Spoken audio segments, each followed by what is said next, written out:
Assalamualaikum warahmatullahi wabarakatuh. Saya Ibu Dewia, Guru Bahasa Indonesia kelas 9 SMP Negeri 3 Balaga. Pada hari ini materi yang saya akan bahas yaitu memahami teks laporan percobaan. Adapun yang harus diperhatikan dalam memahami teks laporan percobaan, yang pertama, kita harus memahami dulu apa pengertian laporan percobaan. Kemudian struktur teks percobaan. Kemudian fungsi teks laporan percobaan. Kemudian ciri-ciri teks laporan percobaan, dan yang terakhir tujuan teks laporan percobaan. Saya akan membahas satu persatu mengenai hal-hal ini. Yang pertama adalah pengertian laporan percobaan. Pengertian laporan percobaan yaitu teks yang menceritakan tentang percobaan yang dilakukan oleh seorang peneliti. Ada pengertian yang lain. Teks laporan percobaan adalah memaparkan yang dilakukan oleh seorang peneliti. Kemudian adapun hal lain juga atau pengertian yang lain ya boleh adalah yang berisikan tentang informasi yang akurat dari seorang peneliti. Itu yang dimaksud dengan pengertian dari laporan percobaan. Kemudian yang kedua, kalau kita melakukan laporan percobaan ada struktur teks laporan percobaan. Tentu kita memilih judul. Judul boleh dikatakan apa yang mau diteliti dulu. Apa yang mau diteliti? Apakah kita mau meneliti tentang bakso yang mengandung boraks atau tempe yang mengandung boraks, membandingkan dengan yang tidak ada boraksnya dengan bakso yang tidak ada juga boraksnya. Jadi ada judulnya. Kemudian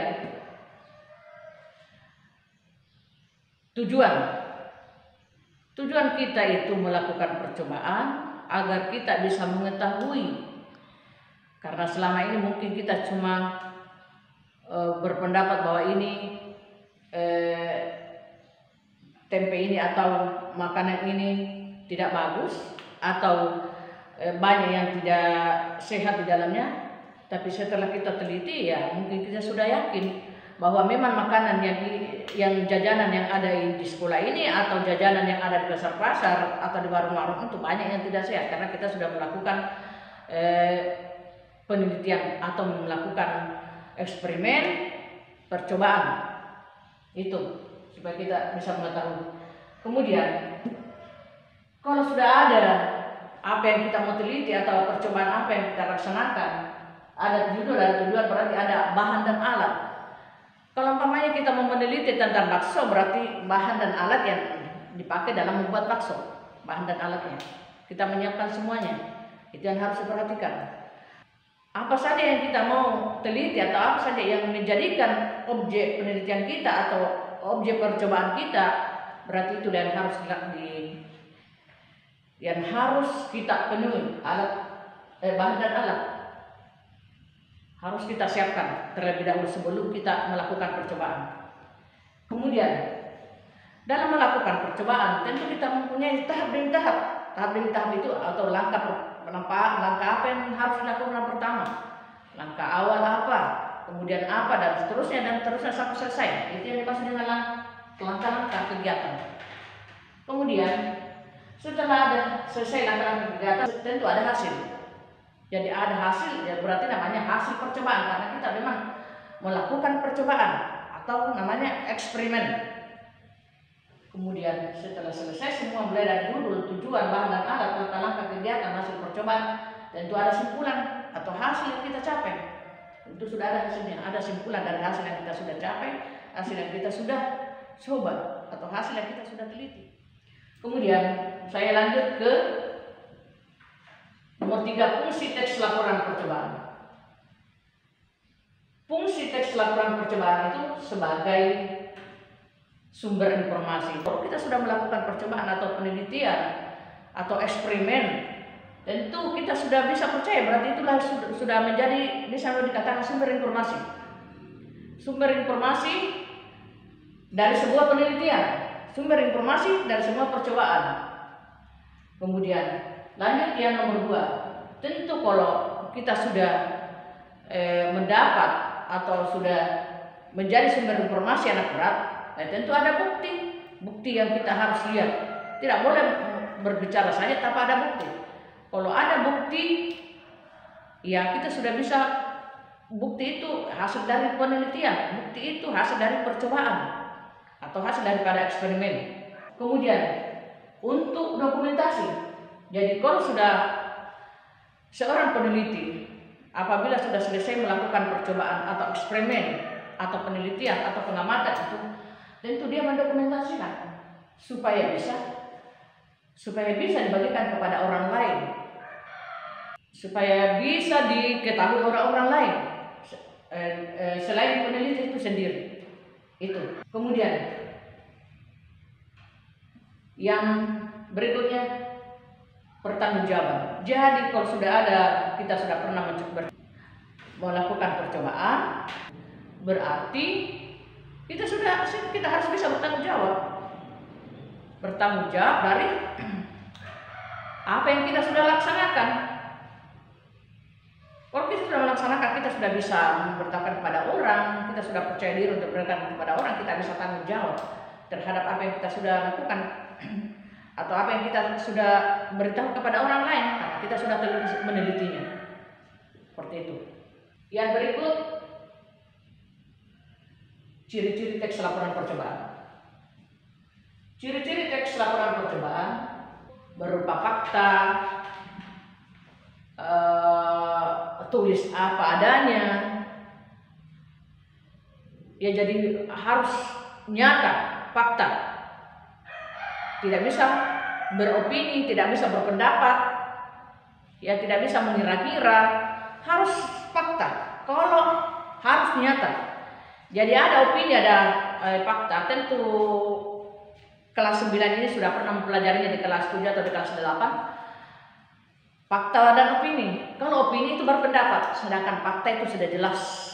Contoh, orang itu putih, karena kita sudah lihat faktanya putih. Kalau kita mengatakan orang itu barangkali putih ya, berarti itu baru beropini. Berarti itu tidak bisa dipertanggungjawabkan seperti itu, karena kita masih beropini, berpendapat. Kemudian harus lengkap mulai dari awal sampai akhir, bagaimana cara melakukan percobaan, apa yang kita dapatkan, hasil apa yang kita lakukan, diterangkan atau dipaparkan mulai dari awal sampai terakhir. Itu harus lengkap, bagaimana caranya melakukan percobaan supaya orang bisa mempercayai hasil percobaan kita. Kemudian yang terakhir, objektif itu membicarakan apa adanya, apa yang kita sudah teliti harus disampaikan apa adanya. Contohnya, kalau selama ini kita mengatakan bahwa jangan terlalu banyak makan bakso karena banyak yang memakai boraks. Kalau itu bakso betul-betul memakai boraks, kita harus mengatakan bahwa itu bakso memang mengandung boraks. Nah, itu namanya objektif, menyampaikan apa adanya. Kemudian yang terakhir, tujuan teks laporan percobaan. Jadi ada tujuannya dalam memahami teks laporan percobaan itu, tentu ada tujuan yang kita harus perhatikan, yaitu menjadikan sumber informasi yang akurat. Nah, tujuannya itu kita melakukan penelitian supaya bisa dijadikan informasi yang akurat, yang bisa dipercaya. Akurat itu yang bisa dipercaya. Kemudian menjadikan sarana untuk mendokumentasikan hasil kegiatan observasi, hasil pengamatan, hasil penelitian itu. Kemudian yang terakhir, memberitahukan laporan pertanggungjawaban, memberitahukan laporan pertanggungjawaban kepada orang bahwa saya betul-betul sudah melaksanakan penelitian. Jadi penelitian kita yang kita laksanakan atau yang kita sudah lakukan itu adalah bisa dipertanggungjawabkan. Kemudian saya mau flashback ke belakang. Di kelas 7 kita pernah mempelajari yang dimaksud dengan observasi. Observasi itu hampir sama dengan memahami laporan dari teks laporan percobaan. Ini percobaan. Ya. Percobaan itu hampir sama dengan observasi. Ya. Kalau observasi itu pengamatan, melakukan pengamatan, penelitian, kemudian objektif dan fakta. Itu persamaannya dengan percobaan. Saya kira sampai di sinilah yang bisa saya sampaikan pada hari ini. Kalau ada yang belum jelas apa yang saya sampaikan dari awal sampai terakhir tadi, saya sampaikan kepada siswa, boleh bertanya melalui grup WA. Sekian, assalamualaikum warahmatullahi wabarakatuh.